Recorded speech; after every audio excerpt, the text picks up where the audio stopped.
A real head trip.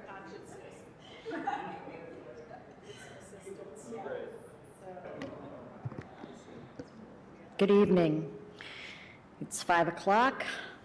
I'm going to call to order the meeting of the Historic District Commission for Tuesday, April 18th. Can I have a roll call, please? James? Here. Andrew? Here. Eric? Here. Dana? Present. Christy? Here. Do I have a motion to excuse Dan's absence? So moved. I'll second that.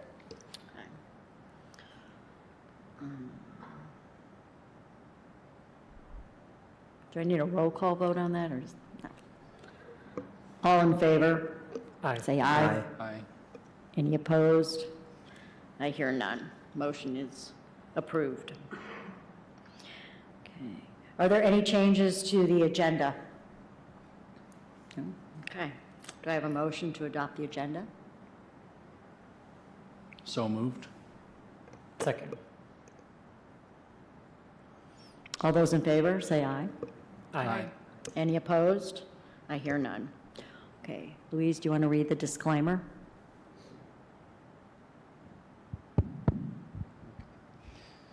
Chapter 16, Section 22 of the City of Kalamazoo Code of Ordinance states historical preservation is a public purpose. To serve that purpose, the Historic District Commission is hereby charged with the following responsibilities. A, the Kalamazoo Historic District Commission is empowered to regulate work on the exterior of historic resources and non-historic resources in historic districts in the City of Kalamazoo, and shall otherwise have all powers invested in historic district commissions pursuant to the Local Historic Districts Act, MCLA 399-201, 1970 PA 169, as amended 1992. B, to regulate work on resources which, by city ordinance, are historic or non-historic resources located within local historic districts, including but not limited to the moving of any structure into or out of, or the building of any structure in an historic district. The following documents are available in the Community Planning and Economic Development Department located at 245 North Rose Street. These documents will help assist property owners in understanding the responsibilities of owning property in a local historic district. MCLA 399-201, 1970 PA 169 is amended in 1992, which is the Michigan Local Historic District Act. The Code of Ordinances of the City of Kalamazoo, Michigan. Chapter 16 is the Historic Districts chapter. Secretary of the Interior Standards for the Rehabilitation and Guidelines for Rehabilitating Historic Buildings. Standards and Guidelines for Kalamazoo Historic Districts and Maps of Kalamazoo Local Historic Districts. These documents and maps are also available on the City of Kalamazoo website at www.kalamazoocity.org/historic preservation. Thank you. Have you had a chance to review the minutes? Do I have a motion to approve the minutes from the Historic District meeting of March 21st? I will move to approve the minutes. Thank you, Andrew. Do I have a second? Seconded. Thank you, Christy. All those in favor signify by saying aye. Aye. Aye. All those opposed, nay. I hear none. Motion is approved. Are there any visitors who are not speaking to any of the matters addressed today but would like to be recognized by the committee? I see none. Okay, application reviews. First application is for 846 Davis, an alteration or replacement, a rebuilding of a rear landing deck with alternate materials. Louise, do we have the applicant on the line?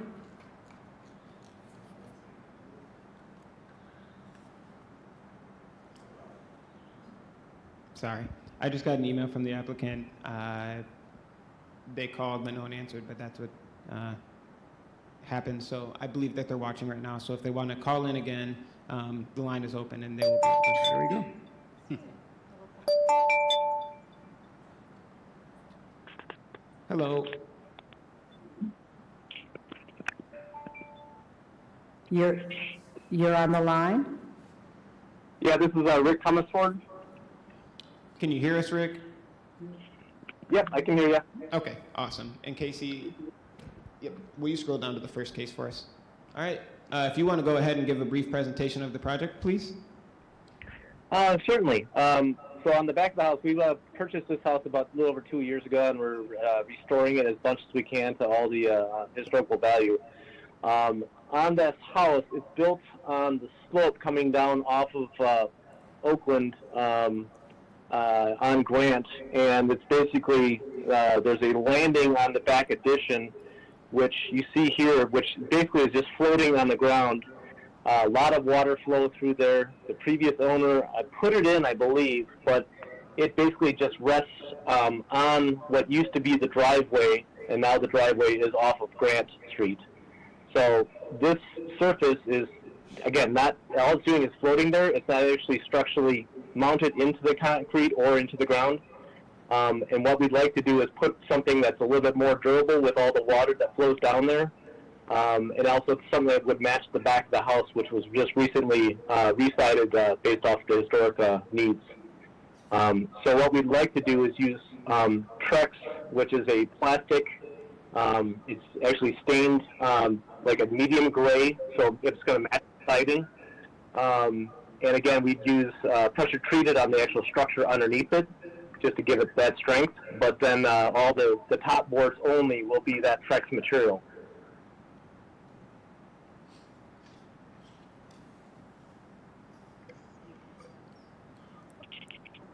I'm looking at the pictures that were provided on the application, and it looks like there's already some of the Trex material that's used. Is that picture on page 13, that one, is that the back of the house currently?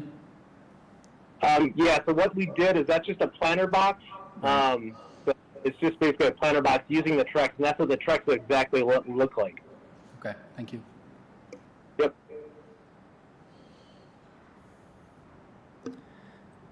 This structure that you're going to build new, it's not going to attach to the home in any way. Is that correct? No. Yeah, correct. It's just going to basically be floating on what used to be the old existing driveway that would come off of Davis. And you'll expand the size a little bit, or it'll stay the same size? It's going to right now stay the same exact size. Mm-hmm.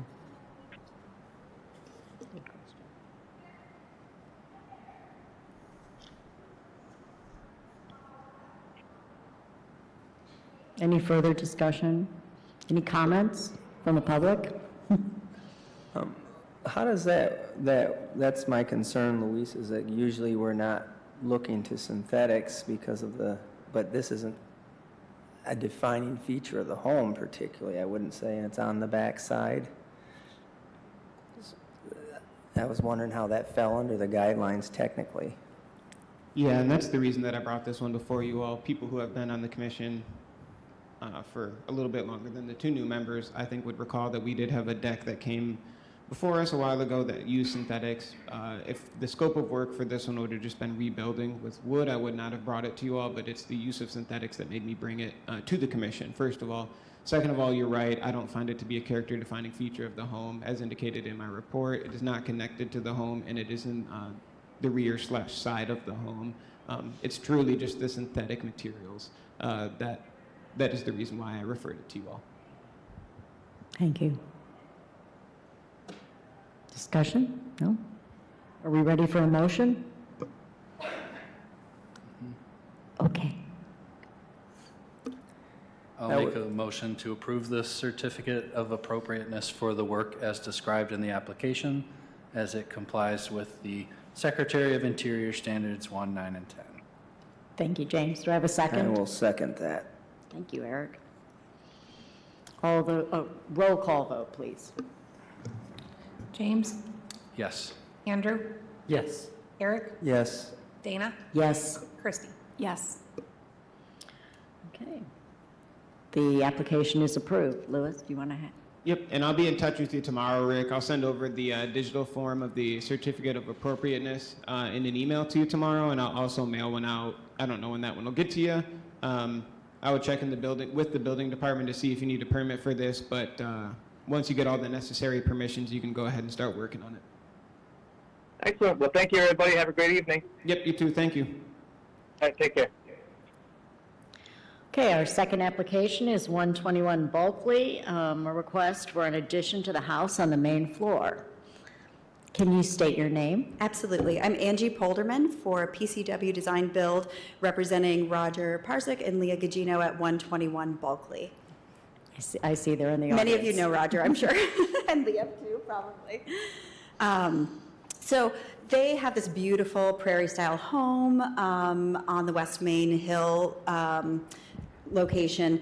They have, the original home is that 4-square style construction. There was an addition before historic districting was put in place.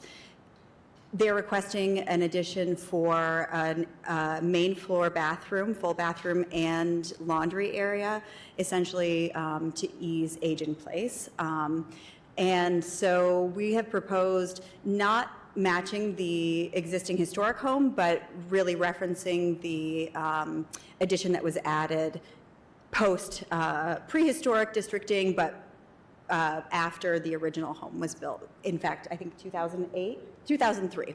So you can see here, it's a really modest size addition. It sits behind, if you're looking from the road, it sits at the rear of the home, behind a bay window and behind their mature vegetation as well as their fence line. So you would see very little of it from the roadside itself. Questions? Your brick is, if I recall, the house is pretty much brick, isn't it? It is. So that main house, which you can see to the right of that image, is brick, and you can see along the lower, he's got a wainscoting of brick there. Our plan is to remove the brick around that single window where the addition goes, and reuse that, mix it in with new brick, so that it would reference the original home, but also, and then the upper portion of that wall would be stucco to match the addition, so the post-historic part of the building. So it wouldn't match we're not trying to match the historic portion of the building. But it will complement. That's right. Yeah. That's the plan. So there's, looking at this image that we've got in front of us here, there's Yep. the single window and then the 4 windows. So the Yes. addition, does it start right at the edge of the part that attaches to the home near the single It window? starts actually at the edge of the rightmost window. And so that strip of stucco there is part of the addition and kind of comes out and around. So it's a 10 by 12 roughly addition. It's pretty modestly sized, so. Okay.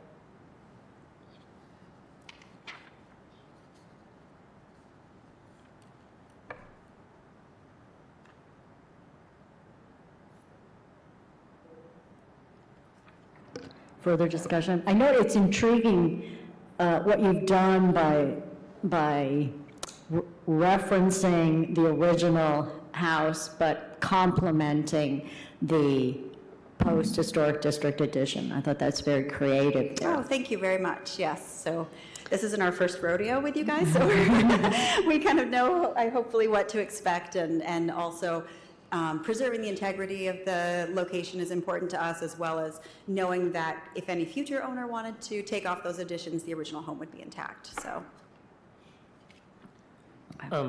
Just a quick question. Sure. Because I wasn't entirely sure from the images that you gave us, the roof. I Yes. assume it's a hipped roof? It is. It's a 3-side hip on the addition. So the original home is also a 4-side hip. Yeah. So it will be the same.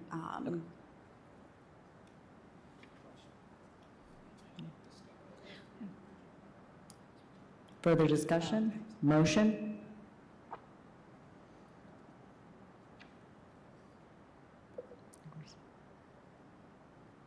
I'll make a motion to approve a certificate of appropriateness for the work as described in the application. Thank you, James. A second? I will second that. Thank you, Christy. Can I have a roll call vote? James, Yes. Andrew, Yes. Eric, Yes. Dana, Yes. Christy. Yes. Thank you very much. Yep, so the motion passed there, and I will be in touch with both of you tomorrow to send over the certificate of appropriateness for that. I need to double check to see if the building permit's already been applied for and stuff like that as It's well. applied for, Okay. so yeah, it's in there. Awesome, so I will send over all that stuff, and once you guys get the necessary permissions, then you should be good to go. Thank you so much. Yep, not a problem. Okay, coordinators report. Anything that you would like to share with us? Sorry, the internet on my computer is not working right now, so I'm going to try to read off this. If you could zoom in just on this one, that would be great. Thank you. Oh, can you go back and just zoom in? I apologize.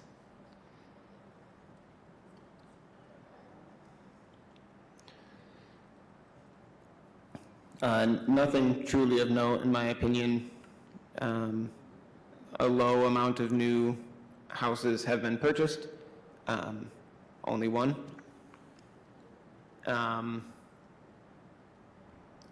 Nothing really of note, in my opinion, on the reviews. There's one that didn't put on here, or I forgot. The work just happened today on the demolition on a house at 814 West South Street. I don't know if you guys would recall, but that house was severely burned. Something that Sharon and I had discussed, Sharon, the previous historic district coordinator, preservation coordinator, discussed together when I started working. I just felt that the repair of that property was so far gone that I just administratively approved for the demolition of it. Sharon had also informed me that the interior of the home had been so severely changed in recent times that it didn't retain much of its interior historic value anymore, and it had sat for a very, very long time.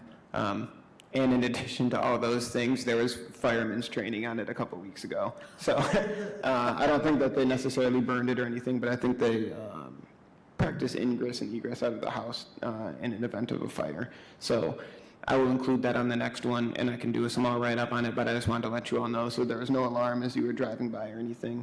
It's the property that's at the eastern edge of the parking lot right now that's on South Street. So just wanted to make you all aware of that. I guess in other historic preservation related news, next month is Historic Preservation Month here in America. We will have some events that are going on. I can't recall the dates off the top of my head, and I don't want to restart my computer right now, but I'll send an email out. I know I told you guys before about the walking tour that the Historic Preservation Commission is putting on with the author of the book, Guardians of Michigan. So I'll let you know when that is definitively. We also have the Historic Preservation Awards of Merit towards the end of the month, next month as well. Historic Preservation Commission voted last week on those awards. So 4 people were awarded them. I'm trying to think off the top of my head what they were. One was the Woodward School for the restoration of the clock at the Woodward School. They got that back up and running. Another one was for the Kalamazoo Neighborhood Housing Services building at 1209 South Park Street, a mid-century modern building that's, I think, and the commission concurred, is unique for being mid-century modern in the Vine neighborhood. It's kind of a rarity in that neighborhood. David Brose was awarded an award for his work in archaeology in the city of Kalamazoo and just in general, I feel. And then the 4th one was Community Homeworks under the institutional category for the work that they did, I believe, in conjunction, don't quote me on this one, but in conjunction with the Historic Preservation Commission. Historic Preservation Commission gave them a gift of $10,000 last year to assist in their critical home repair program, and they did really wonderful work with that. So those were the 4 nominations and awards that were given. So there'll be a formal ceremony at the end of May at some point for that.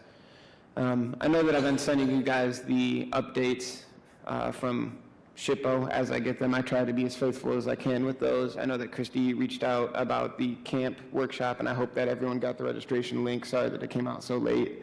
There is another iteration of that workshop. I don't know if it's a continuation or just the same workshop that's being presented. It must be on Thursday, the 20th of April, so you guys could tune into that one as well if you wanted. The deadline for signing up for the Michigan Historic Preservation Network annual conference is tomorrow. Don't worry, because I'm going right up to that deadline as well to sign up for things.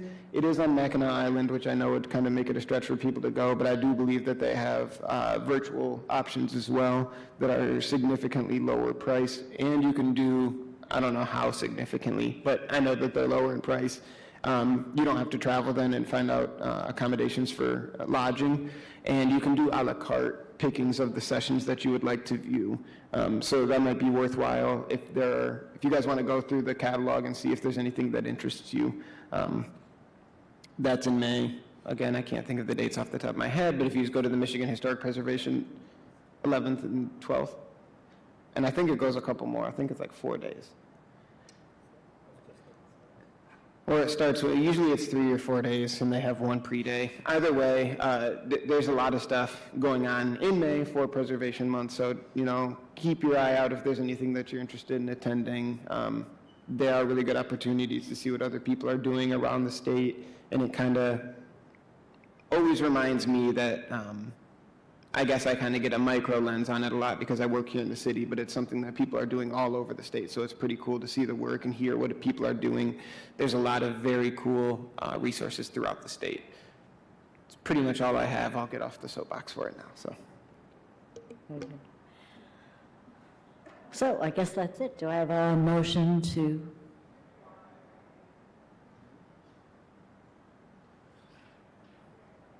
I'll move to adjourn the meeting. Seconded. Second? All those in favor? Yes. Yes. All those not in favor? I hear none. Meeting is adjourned.